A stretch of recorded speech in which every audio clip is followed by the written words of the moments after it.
We are going to go ahead and get started. My name is Denise Gazzetta, and I am the moderator for Intern to Fulltime Hire. We have a really great panel here today, and we so appreciate you for joining us on this cold and snowy day. To all of our attendees online, thank you for your continued patience with the audio and some of the adjustments that we're making. We are just seeing a lot of volume. So, with that being shared, I'm going to go ahead.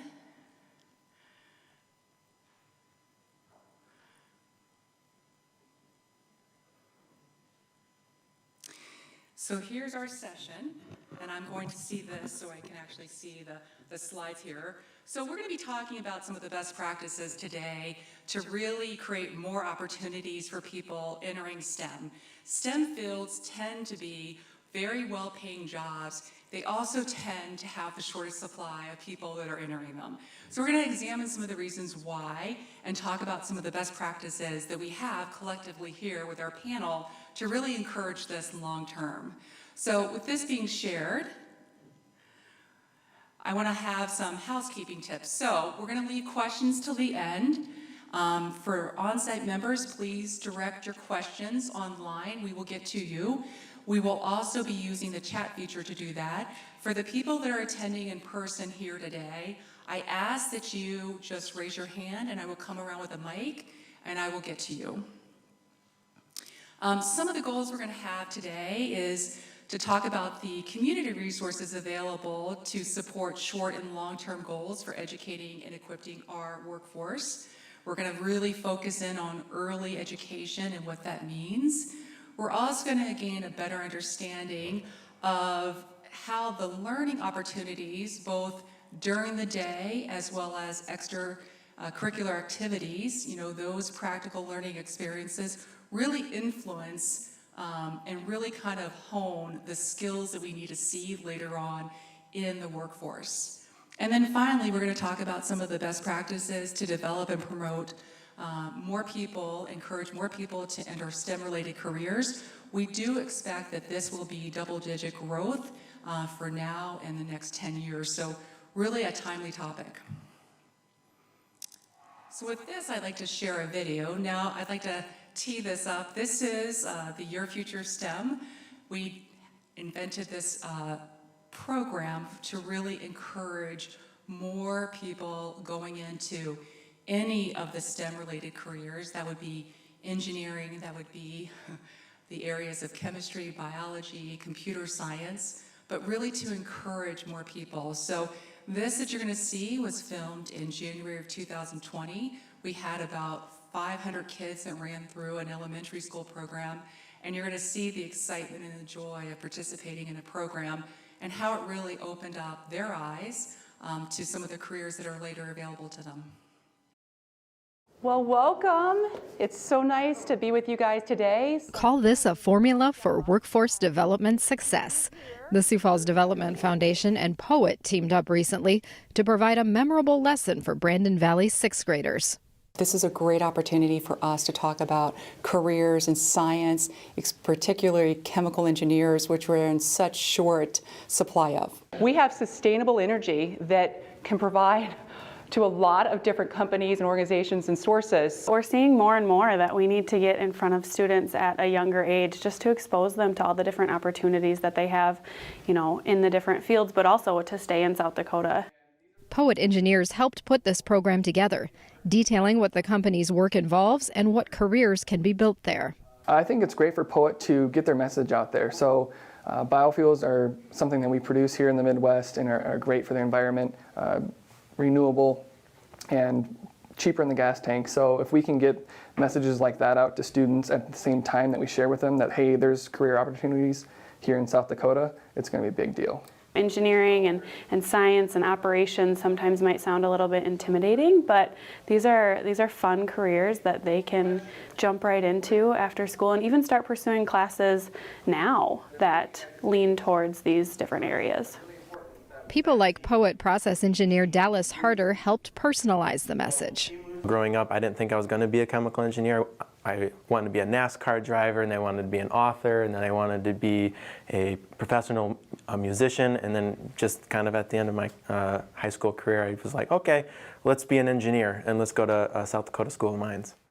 He says a program like this would have had an enormous effect on him. If I would have had this growing up, this would have changed where I went. Just being able to kind of learn what they kind of do, because when you hear engineering, you're thinking, okay, someone that builds things, someone who's good with math, good with their hands, and that's part of it, but that's not the whole thing.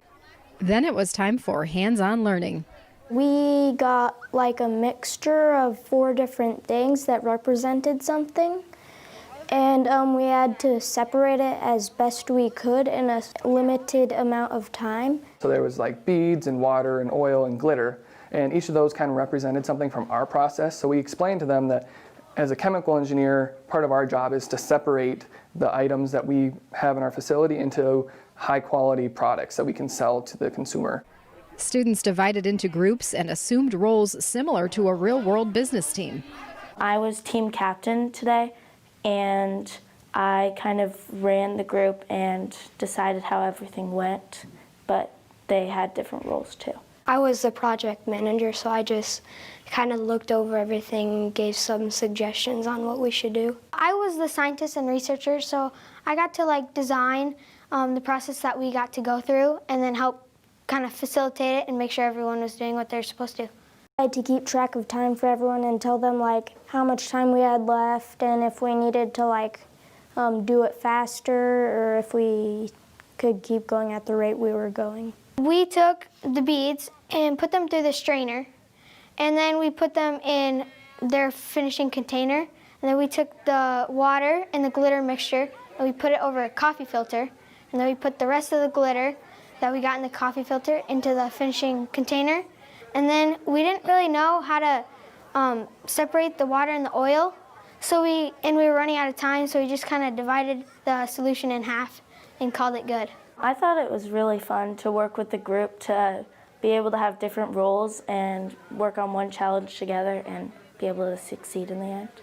Winning groups were chosen and students presented to the class how they tackled the project. Staff said the program's structure was ideal for learning. The introduction, telling them what POET does, showing them what POET does, and then giving them the opportunity to experience it hands-on. It was such a well laid out presentation. I was very impressed with what they put together today. And it definitely made a positive impression on the students. I learned how different ethanol and gasoline were from each other, and when they were burned, gasoline left like a black soot and ethanol stayed clean, and that showed me how POET uses it like to create clean air. POET's really cool and that they might have good job opportunities in the future. I learned that what POET does is really good, how they create better ways to fuel things and get cleaner air. The Brandon Valley activity is just part of a larger Development Foundation program called Your Future STEM that's partnering with industry and education to engage students with STEM-related careers. It's already tackled construction and architecture, now biofuels, and healthcare is next. This is a huge priority because we know that we have to start earlier. So we're starting in 6th and 7th and 8th grade. We're coming in with skill development, career exposure, as well as aligning to their curriculum. That's how we're going to help them and guide them through high school and into college about what we need to see finally in industry. The Development Foundation being able to provide these opportunities is such a unique opportunity, and I'm thankful that our school district allows those opportunities to happen. I think what we're going to do is we're just going to make this video available. It is on our website that we created called WIN at SiouxFallsDevelopmentFoundation.com. So I'm going to invite our first speaker up today, Amy Beatty from Sanford Health.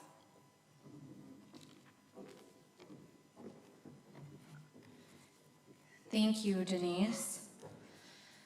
I'm really excited to be here to talk a little bit about, I always feel like I have one of the best jobs at Sanford because I get to interact with kids most of the time, or even adult learners for that matter. I'm the director there for 2 of our K-12 educational outreach programs, Sanford Promise at Sanford Research and the Sanford Fit Children's Health and Fitness Initiative. The Sanford Health Map looks today like this: 46 medical centers, 210 clinic locations, and affordable housing locations across 26 states. This is easily outdated as of yesterday, and so we'll be excited to share what this looks like a year from now. Specifically, I want to talk about what's closest to my heart, my bread and butter, which is really early learning experiences for kids, and why that matters for us as an employer.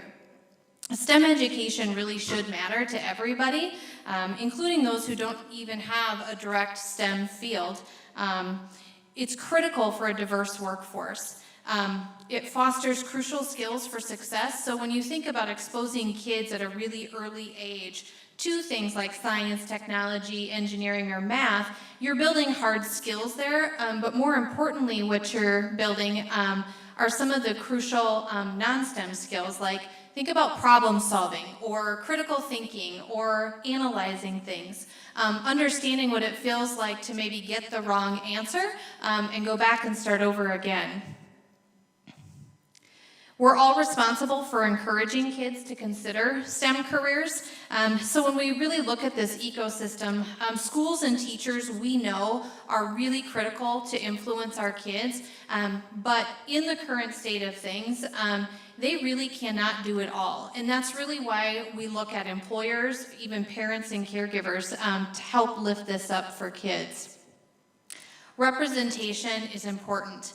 This generation, Gen Z, really cares about social impact, they care about diversity, they care about inclusion, and they really need to see themselves represented in future careers.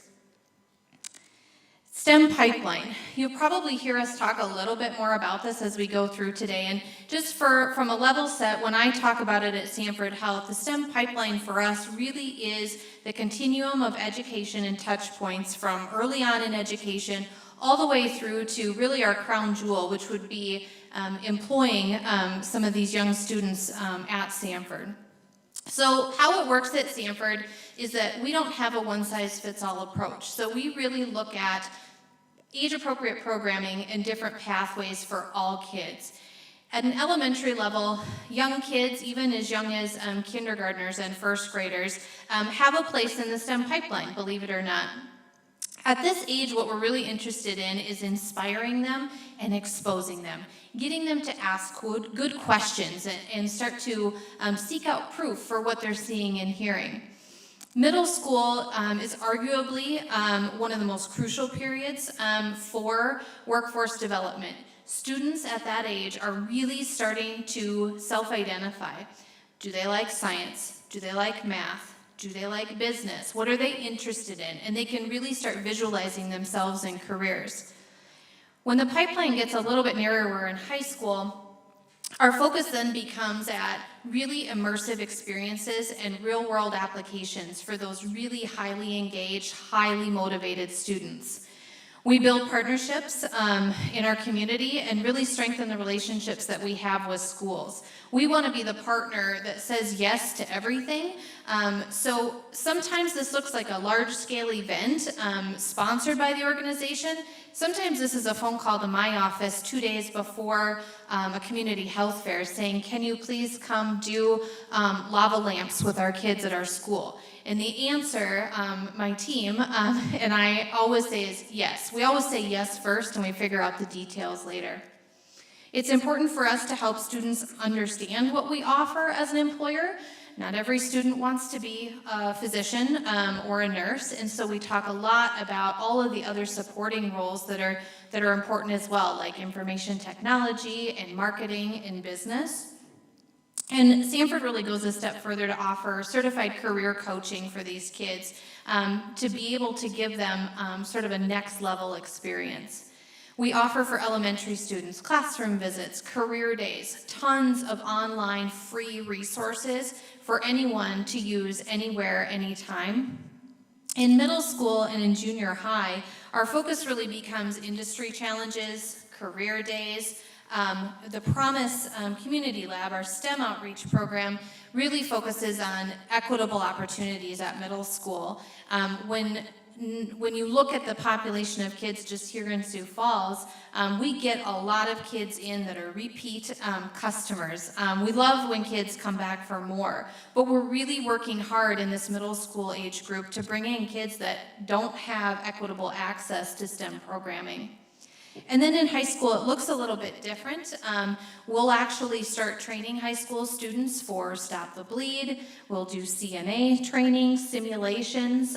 We'll try and get students interested in even part-time jobs or volunteer opportunities. Because I think it's not a exclusively classroom experience anymore. There really has to be more. So when you think about creating your own STEM pipeline, where you're at and where do you start, I think there's a lot of good examples and there's a lot of good models out there.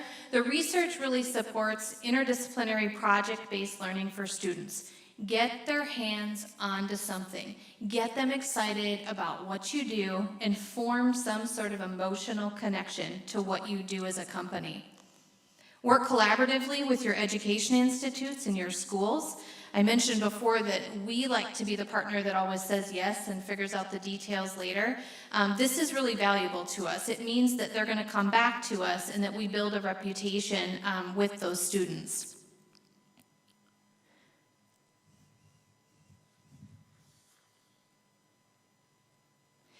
Encouraging kids and youth to pursue STEM careers. Okay. I feel like I'm unpunked sometimes. Just a second. It'll catch up here.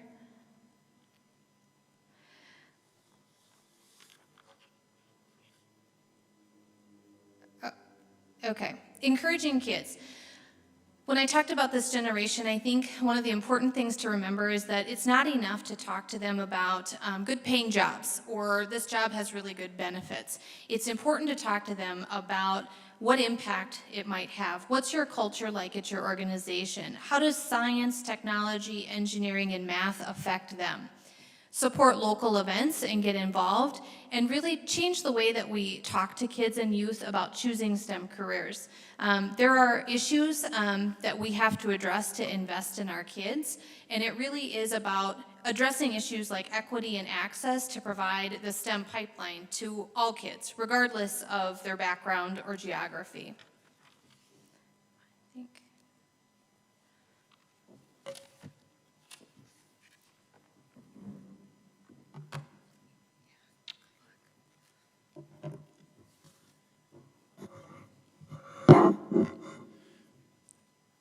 Good afternoon. My name is Chris Howman. I'm the CEO of Malloy. I'm going to give you a little bit of perspective from a smaller company, what works for us. And a lot of people don't know what we do, but we are in the rotating apparatus industry, so anything that rotates. The industries we serve, oil and gas, mining, we do a lot with food and bev, for example, locally.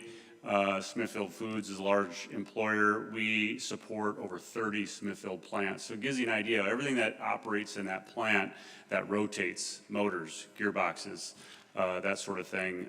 That's what we support and that's what we service. So we need a lot of technical people that, that can service and also apply products to make those companies run more efficient. So one of the, how do I go backwards here?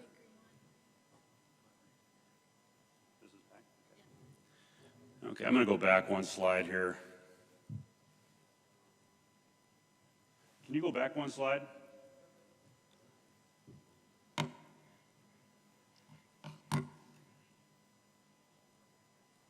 There we go. One of the things that's worked for us is that we're partnering with some of our manufacturers. What I like about this picture is my daughter and I went out to the E-Formula race, and one of our major manufacturers that we work with is ABB. They're a global manufacturer of electrification products, and Morton runs the global business. And so we've been able to partner with Morton and ABB on best practices on not only recruiting, but on training and getting skilled empowering more of our workforce into the STEM trades. So that's been very beneficial. Next slide.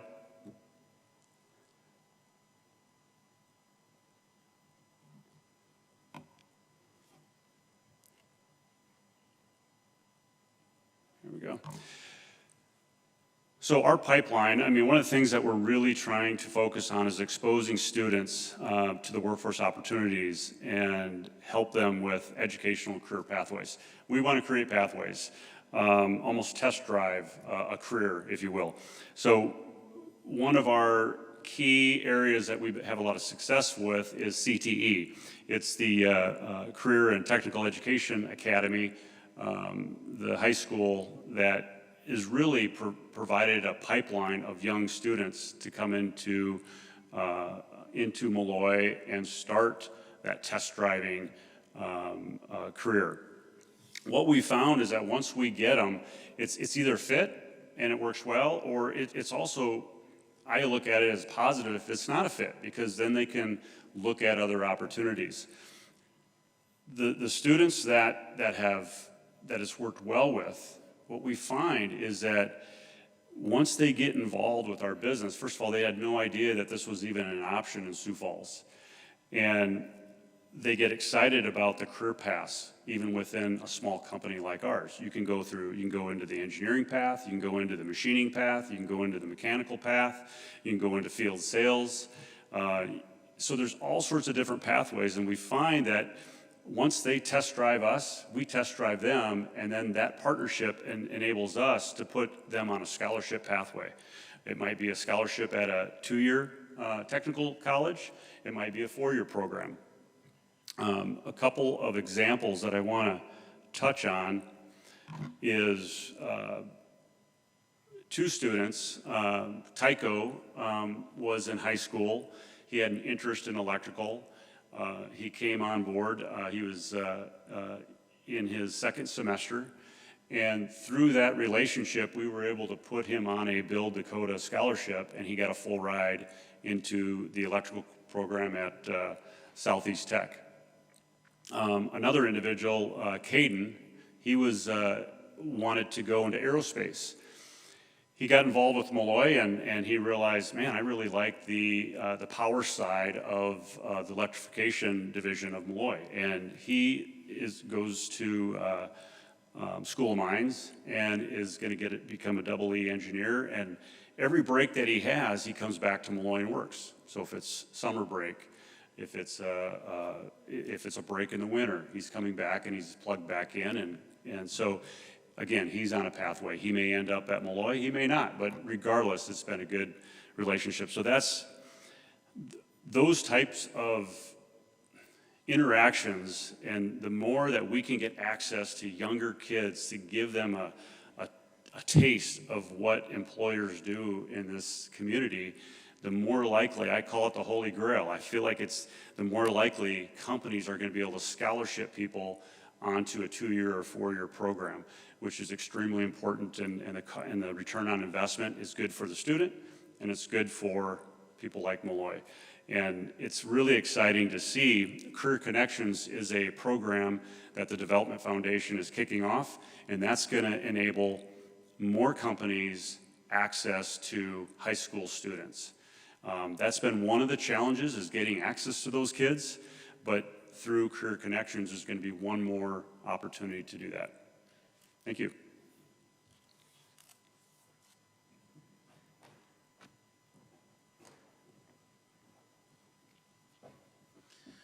Good afternoon. I'm Kyle Girls, president of Bishop O'Gorman Catholic Schools.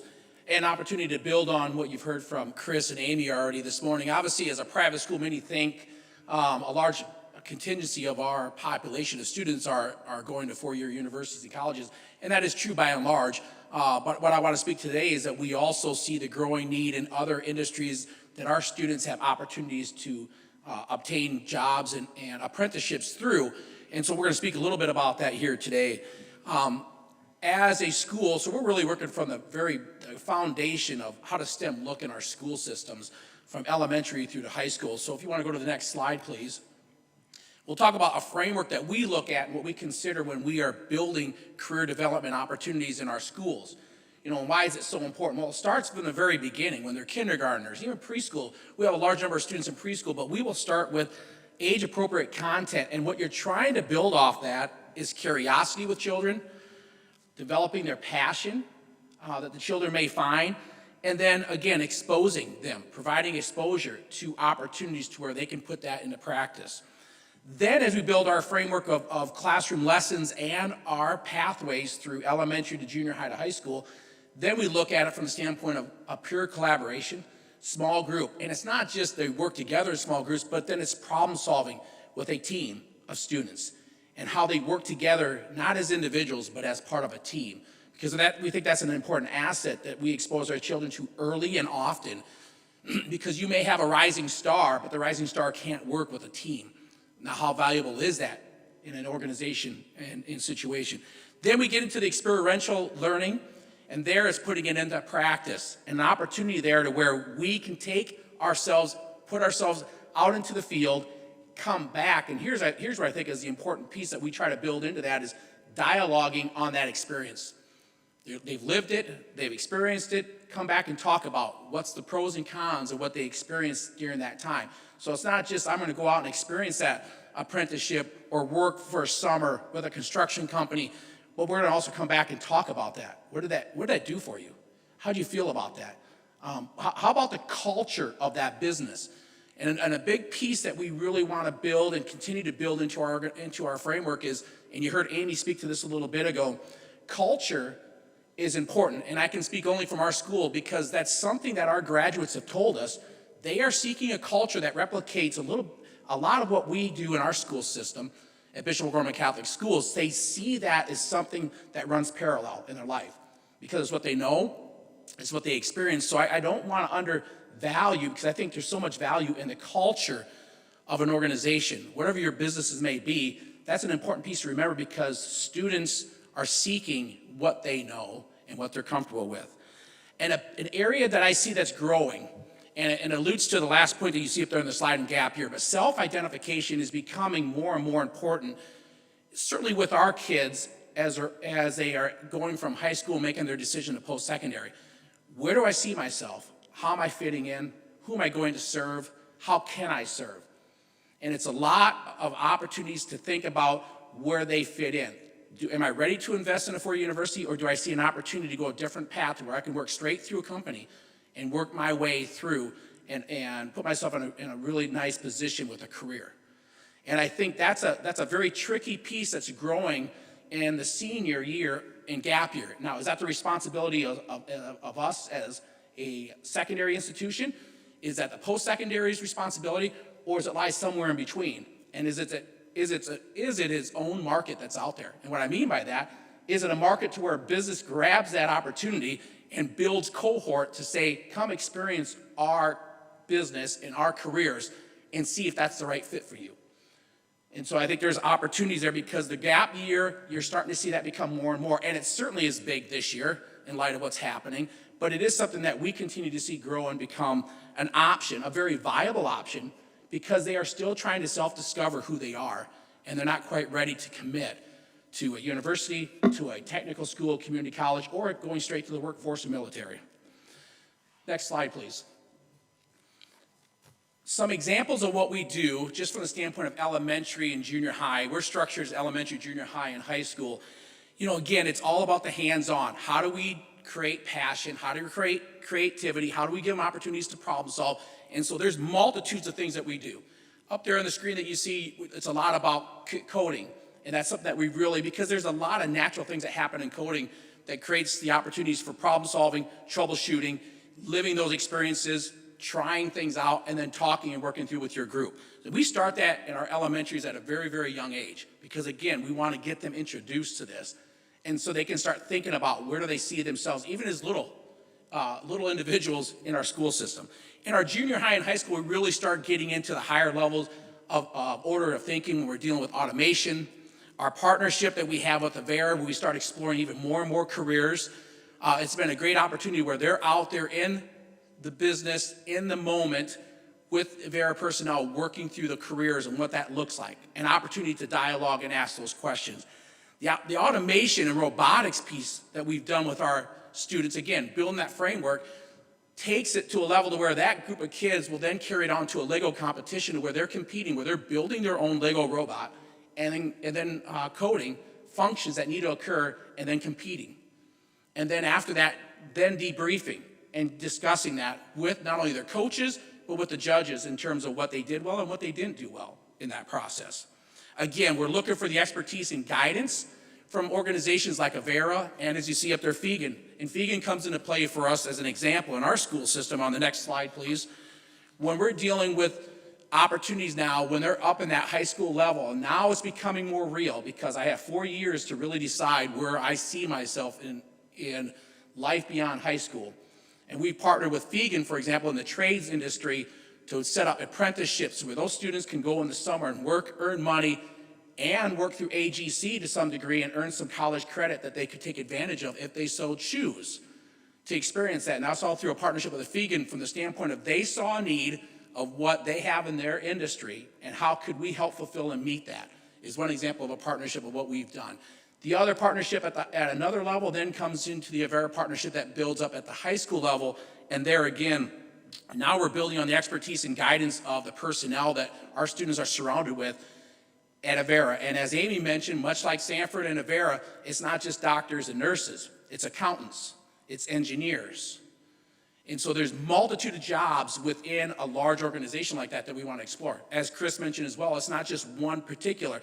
And I think that's a big area that we try to do in a school setting to broaden that horizon for those of you out there that are looking to hire our students when they come out of high school or after they come out of a technical situation, community college, or a university situation. And last thing I'll leave with, is what I kind of mentioned, is the mission and culture of an organization. I think that is to some degree missed and not a consideration when you're talking about how do we recruit kids, people into your businesses. We speak it very highly in our situation, our setting, and our students have that heavily built into them. So as they go out and seek that opportunity, whether it's 4 years after high school or right after high school, they want to know what that mission, what's that culture, who am I here to serve, and what can I do to be of service for your business. Thank you.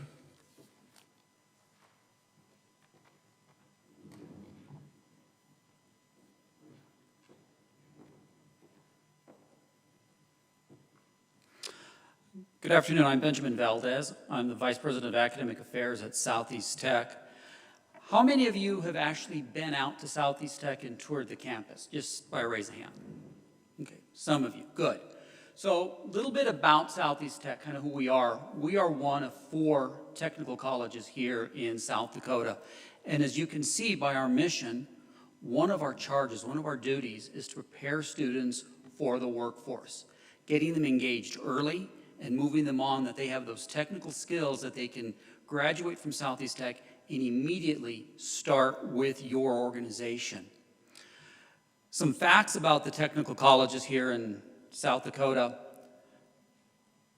68,000 students each year that we graduate. And that's a tremendous amount of students when you look at 4 smaller schools within South Dakota. We're producing and graduating a ton of students each year that are ready for the workforce. Now, when you break that down, 97% of them go into the workforce immediately. But what's even more astonishing, 84% stay here in South Dakota. They're not leaving South Dakota to find jobs elsewhere. They're staying here to work in their communities, in your businesses. Now, how do we make this happen? One of the things that has made students and retaining students here in South Dakota a big part is the Build Dakota Partnership. The Build Dakota Partnership is a cooperation between industry, the state of South Dakota, and the technical college system. It provides students the opportunity to walk away from college debt-free. And I think that is a huge thing in our society today. If you look at students nationwide, they're walking away with thousands and thousands of dollars of debt as they walk away from college. They're having trouble and issues purchasing homes and really becoming productive because they have this debt sitting over their shoulders. Build Dakota allows them to walk away debt-free. At Southeast Tech, 402 students applied for a Build Dakota scholarship. Unfortunately, we had to turn three-fourths of them away. We were only able to offer 92 scholarships because of the funding that's there. But the nice part, all 92 were joint partnerships, meaning these students had half their salary, half their tuition paid for by an industry partner and the other half from the Build Dakota Scholarship Fund. So again, these students are walking away debt-free. All 92, as you can see, are from partnerships here in South Dakota. And when students graduate from South Dakota and part of the South Dakota Build Dakota Scholarship Program, they work in industry at their sponsor for 3 years. The other component with Southeast Tech is we spend a lot of time really working for and trying to listen to industry and what your needs are. Because each individual industry has different needs, a different focus. We want to really hear what you have to say. Based upon the feedback that we have received, we have responded by the development of new programs and a new focus. Some of the programs was our construction. Several years back, we had an associate's degree in construction management. Well, those students really were not meeting the needs of industry. And when we sat down with the construction industry and the groups with AGC, the home builders, and all the individual home builders, we found out we were not meeting their needs. Our students didn't have the practical knowledge, the hands-on knowledge on how to pick up a hammer and how to use some of the equipment, how to drive some of the equipment and use the tools. So we revamped our program, listening to what industry wants. This year, we started 2 new programs based upon a response to industry. The first was a dental assisting program. That program is maxed out. We have 24 students enrolled in that program, and we're already getting plenty of applications for next year, and we're looking at possibly turning students away already because we're starting to fill up. So dental assisting, listening to the needs of that community, went through over several $100,000 renovation on campus to build out a dental clinic and lab so that these students can have that hands-on experience, and as they leave again, they walk into a dental office ready to start working immediately. We also started a vet tech program. We are the only veterinary technician program in South Dakota. Here we are, a state that relies heavily on agriculture, and we did not have a veterinary technician program.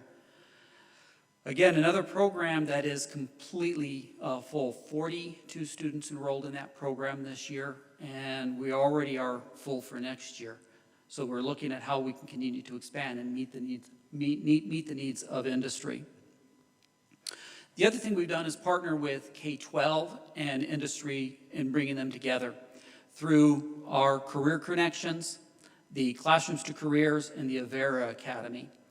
The nice part about the Avera Academy and the Classrooms to Careers is it's a partnership between our own district, the Sioux Falls School District, Southeast Tech, and with Avera Academy, it's through Avera and Careers Connections, it's through First Premier, the city, and Sanford.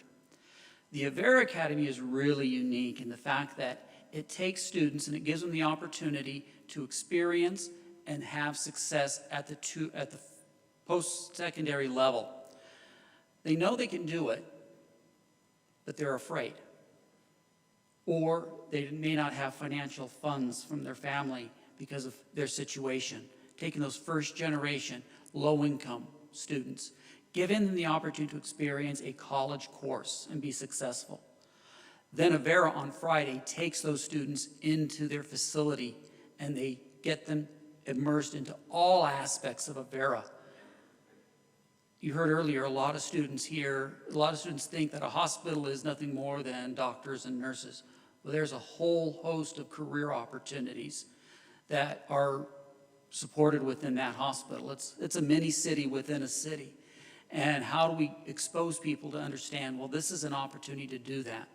Career connections and classroom trainers, same focus. How do we connect students with industry? Getting them that opportunity to take that post-secondary course, get comfortable with that. They do have the skills, they do have the knowledge, They can be successful at college, and then getting them ready so they can continue to move forward by also getting them involved in a career path, a path that's going to lead to a sustainable future for them. So I want to encourage all of you, if you've not been to Southeast Tech, let us know. Come on out and let us tour you through the facilities and see the wonderful things that we are doing. Thank you.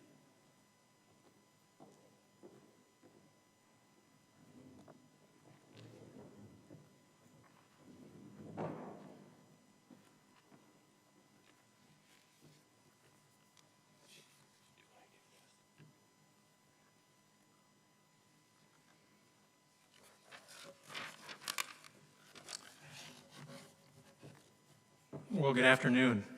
I'm in my 4th year in serving as the Executive Director and CEO for the South Dakota Board of Regents.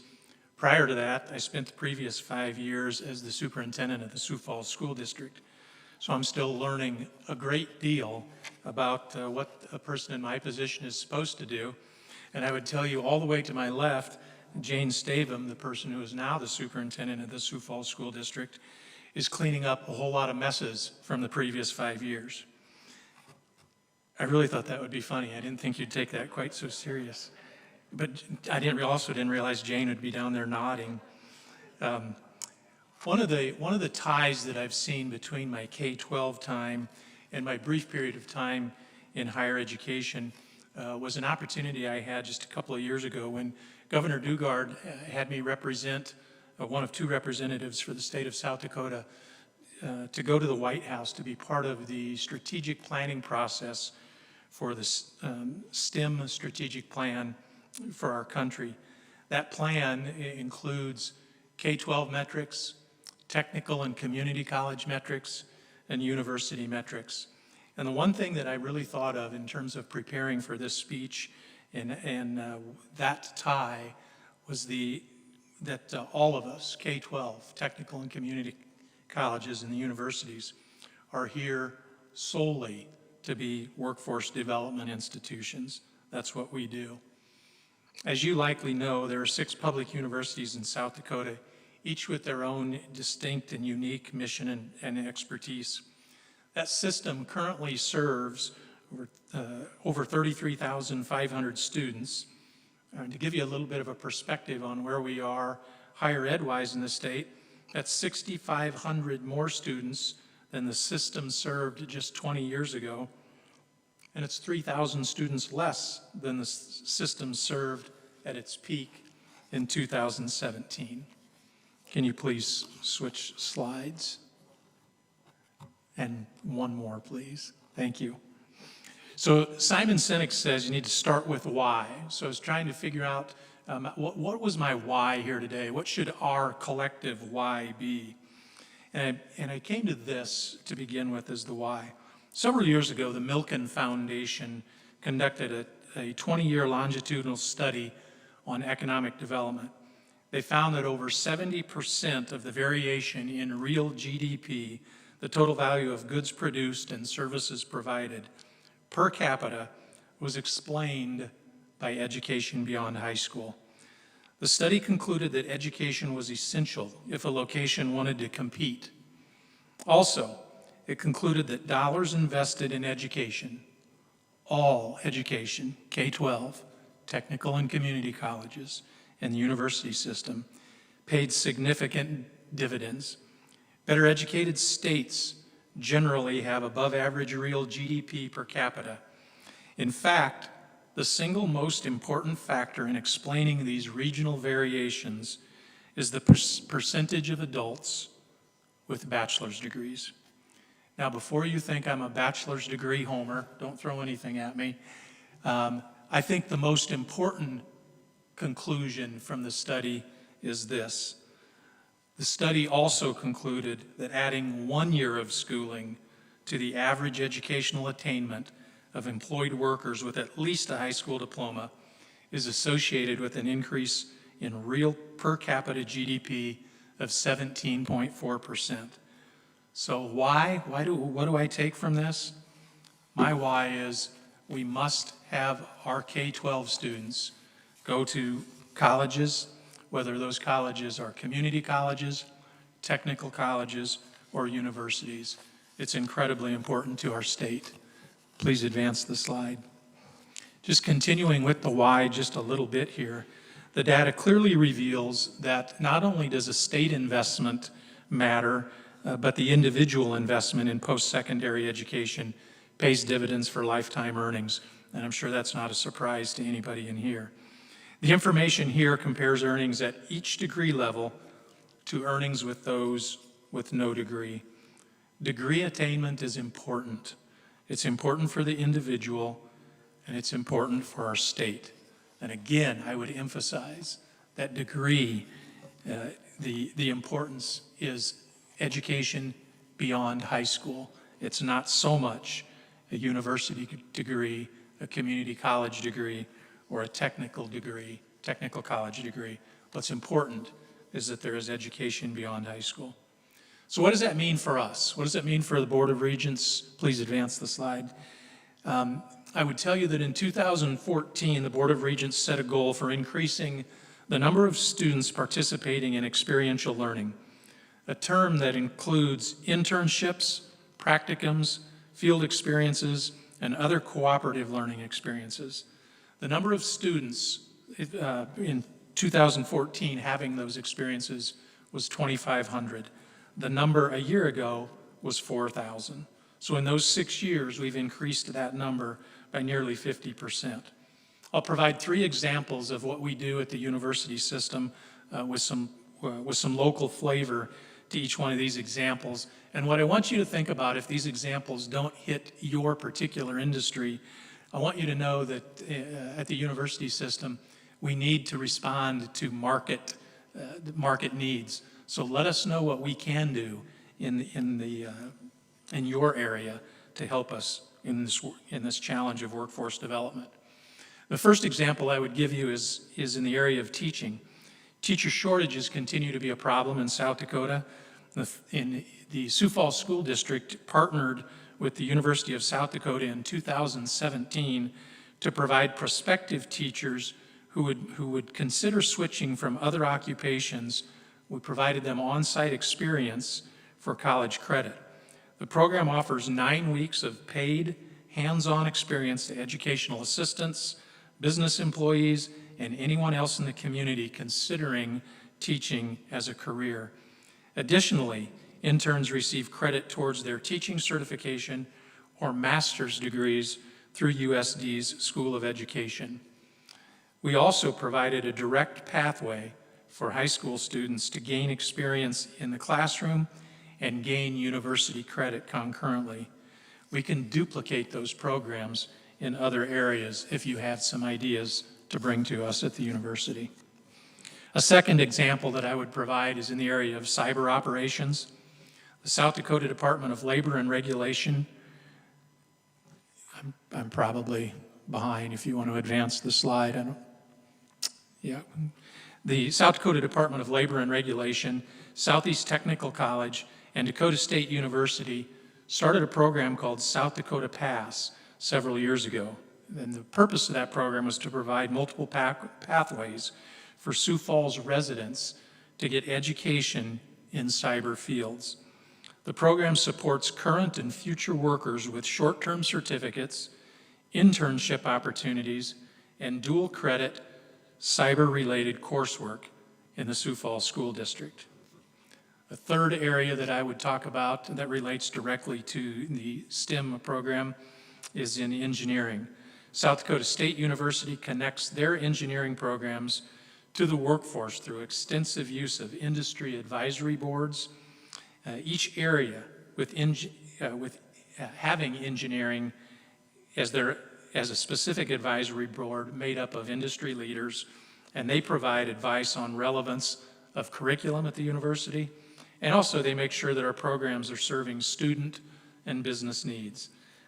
And finally, they connect students to internship opportunities. Students end up with numerous opportunities in industry through internships and research opportunities.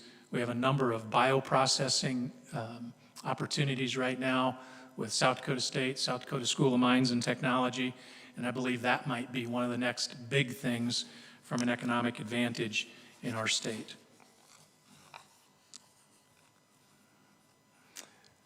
This slide talks about the state and the university system and how we continue to address the short and long-term workforce needs of our state. In the short term, we know the fields that the South Dakota Department of Labor and Regulation identifies as hot jobs, those with above average wages and above average growth,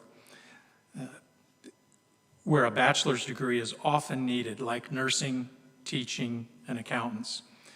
We also need to be thinking about fields beyond the immediate needs in our state and what future needs we may have as a state. Such jobs have been identified by the United States Bureau of Labor and Statistics, and they're high growth fields that they've identified that are shown here.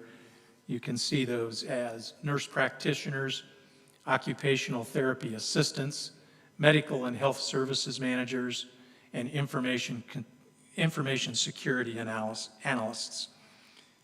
In short, we need K-12 to be robust in our state. We need technical colleges to continue their upward trajectory of influence in our state, and we need the universities in our state to make sure that we have a state that we're proud of, that we can live in, and that the quality of life continues to get better and better. Finally, I would say, from a university standpoint, let us help you.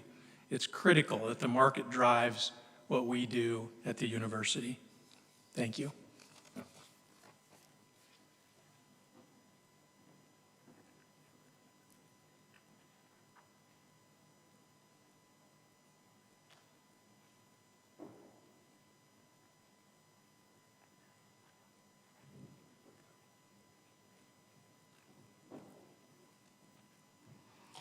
Good afternoon, everybody. I'm Jane Stavum, the new superintendent of Sioux Falls Public Schools. And I'm just going to wrap up this session with a few things that I would say is a charge to our business community.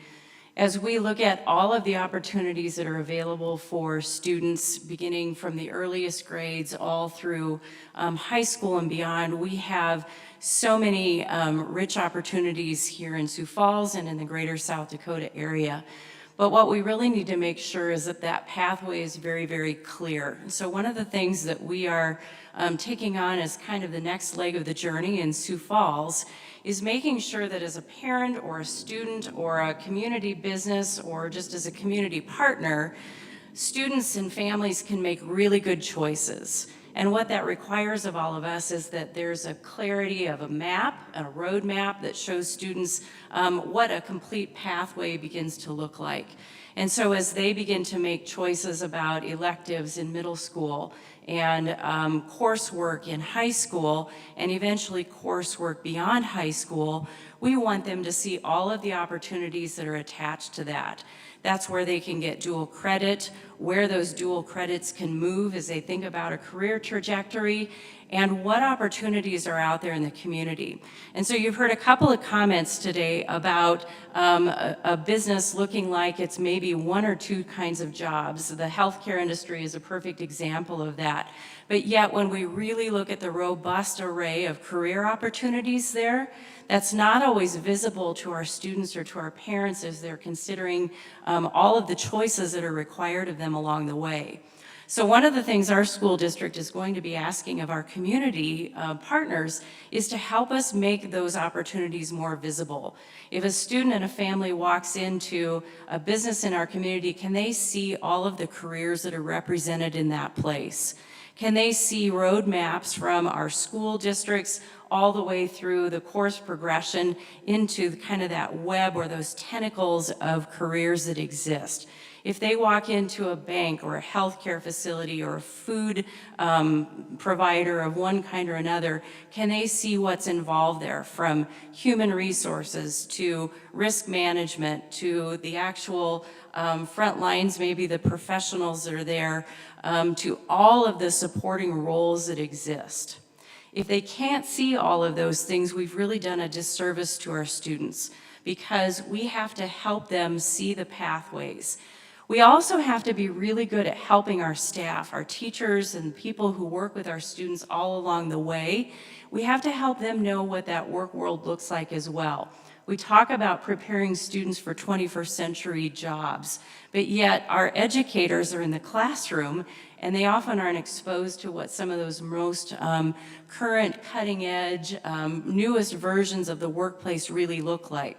So another project that we'll be working on as a school district is helping our teachers have even more experiences, exposure to current business and industry that helps them say, oh, this is what we mean when we say current workforce and industry. Part of that will also involve our community in giving us those opportunities to bring people on site, maybe to furnish a meal, to take applied learning opportunities and funnel that back to our classrooms. The third piece that I would just say that's really important to all of this is looking at workforce development as a whole picture when we think about our students and families. So if we're helping our children know the routes to a great career path in Sioux Falls or in South Dakota, we're also thinking about their entire family. Do they know the route to help their child get there, but do they also know what's available to them as a parent? We're talking about opportunities that can build leadership in our parents, that can help them know more of the paths that exist, and to make sure that we're putting in all of the supporting features that can help them along the way, including maybe opportunities to be with their child during that K-12 opportunity on into higher ed. So if their child is looking at doing something with dual credit, does that parent know that maybe they can also have a place in those programs? So we have great opportunities ahead of us, and to do that, we have to think as an entire system, which you've seen represented here today. It's K-12 public, it's K-12 private, it's business and industry, it's our partners in higher education, and it's in our entire community of business and industry saying we're all going to pull together and help our kids find a great career here in Sioux Falls. So thank you for being part of this session. Thank you for inviting all of us. And thank you for welcoming me to the Sioux Falls area. I think I have the best job of any of the panels today.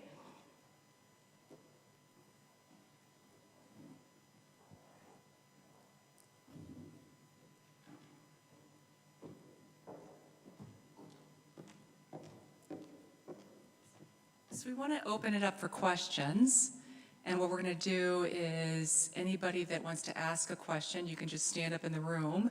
We do have some online opportunity for people that are viewing us virtually to go and ask questions as well. So, and I would just have to share, I mean, when I think about all the people that have given their time today, but also just how our community is coming together to really solve these issues, we really are working together, and that is such a pleasure. I'm from the Washington, D.C. area, spent my career in a lot of different countries, and one of the things that I always remark is how really inclusive Sioux Falls is. So, well,